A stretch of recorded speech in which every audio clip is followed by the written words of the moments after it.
Hey, good morning, everybody. It's Mike with smartoptiontrading.com. It's Thursday, 8th of November. This is your morning setups. So, guys, here we are today. We had a big bounce yesterday. We broke above 280 and closed above it at 281, and we're right back on it again here this morning.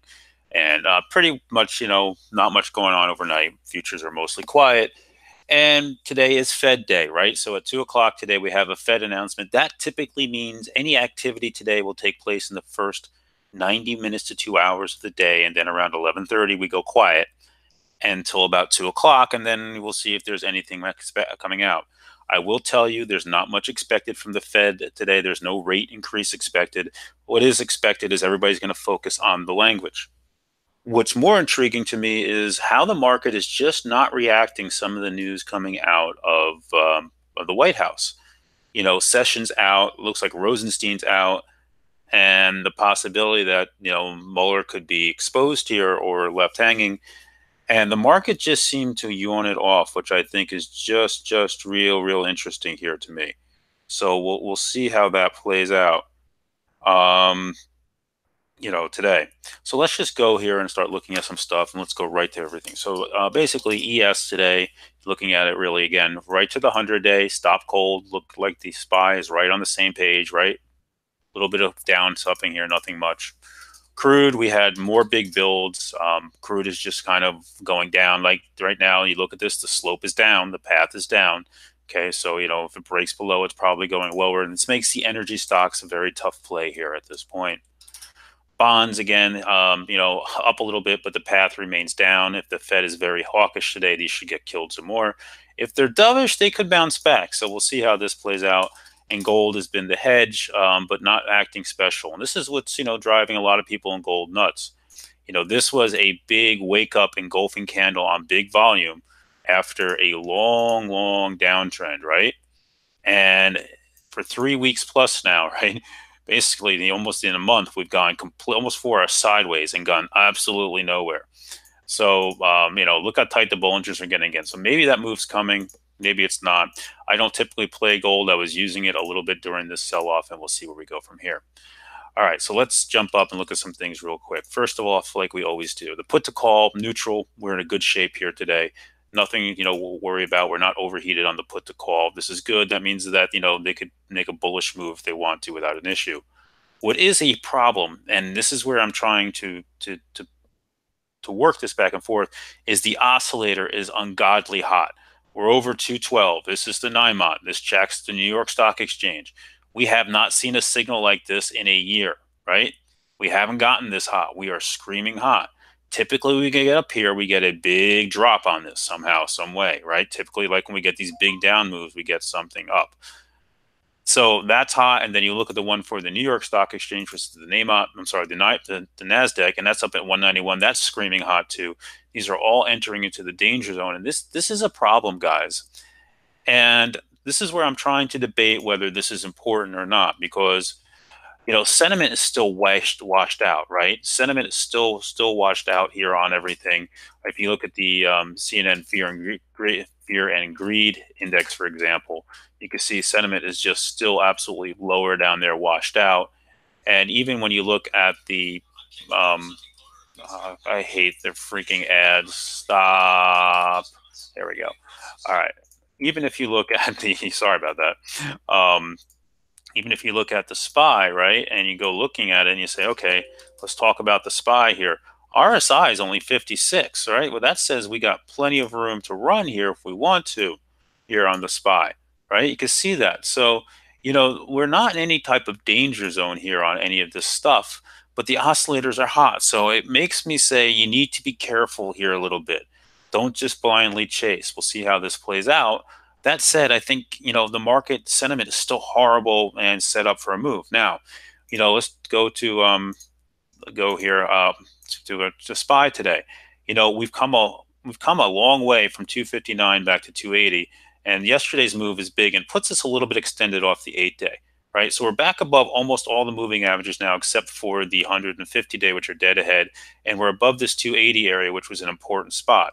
So today, if what you really like to see is an inside day, a quiet day where we just kind of sit inside this range and digest this move, let some of the moving averages catch up. Let the oscillators cool off a little bit, and that would be great. So that said, today though, if they want to be strong, right, they take us above the 100-day. You can take to the 50-day next at 283. And once you clear that, right, you get above there, and you start saying, well, Mike, you're really not that far back from 287 here in this point, and that would be your next resistance if this market really wanted to blast off on what anything the Fed said today. Likewise, if we get weak, you'd like to try to hold 50% of this candle. If not, try to hold the open, which was around 277.50-ish. And then you have a gap to fill here. So you do have a couple small gaps here on the SPY, by the way, if we do sell. You wouldn't want to get below the 200-day here. You'd like to make sure you maintain a close above the 200-day, which is trading right around 276. Right? You have a gap there, and you have a gap here. So those are some ideas for today to keep an eye on the SPY. That said, focus on the strong names to the long side if you're going to play. Let's just talk about the VIX again real quick because, the VIX has been kind of hanging in okay. It's below 17. This is a good sign for the markets. That was kind of the area that I thought we needed to get below if we were going to get some type of, cooling off and a bounce. So we're there and we're holding below it. So this is good so far. So we look okay. The VIX looks like we're coming in, and this could be good. Now, that doesn't mean there not going to be some games along the way. So for today, what am I looking at? Well, today I want to keep an eye on a couple of things. So first of all, we had a lot of earnings last night. Qualcomm had earnings last night. They were not good. It's down. It's got a downgrade this morning. I'm not sure that one bounces back from that easily here. It seems out of play. Most of the semis are out of play. Square, guys, had earnings. Earnings were fine. They lowered guidance again for next quarter. This is the second quarter in a row they've done this. I do not know if they get a pass here, right? Last quarter, if you guys look at this chart, they got a pass, right? Remember this day here, right? They opened up red on this day here, and look at this, boom, powered all the way up to here, went sideways, and then we had that big move to 100, right? Now we regained everything back to the 50-day, and now we'll see how we play out here, okay? So, in retrospect, though, we're at 78. We really, all we did here is took back yesterday's candle. So, I mean, it's not like it's really getting hammered here. DB reiterated it's a buy, okay? It kept its price target at 98. So Square could be in play for a long today. Roku actually had good earnings, good guidance, and they got hammered. Why are they getting hammered? They're getting hammered because on their average, their revenue per customer, their profit per customer, revenue per customer was lower than expected. Even though they beat on EPS and they beat on revenue and they have more users, it's they're not got hit on that number. I do like this name. Back down here into the 50 range, we'll see how they handle this. Who else had earnings last night? Take-Two had earnings last night. They were good. They're up okay, not huge. Could be up a lot more. EA had a bunch of flow yesterday. Those March 100s and Feb and Jan 100 calls, it looks like somebody's playing for a bounce off of those. They have not had. All right, we'll see if they can get going. CL had some very nice flow yesterday. So, if you guys aren't paying attention to things out there, this to me is swing worthy. Okay, and I'll just pull it up for you. The Jan 70s or Feb 70 calls, pick whichever one you want. They went after those hard yesterday. They look good here. I like this for a swing long if you want to try that. It's a little bit out of the money though, but that's a nice area. Somebody's looking for a move. You can take something a little bit closer to the money there. Other things today, I want to watch Apple. Apple was another one of those weird names yesterday. When you look at things, the overall, the put to call came down all day long. But in fact, there was, a lot of calls closed there. I'm trying to pull it up for you, and I can't find it. I hate when that happens. Do this. So you can see here how 49,000 calls closed net yesterday and 40K puts open.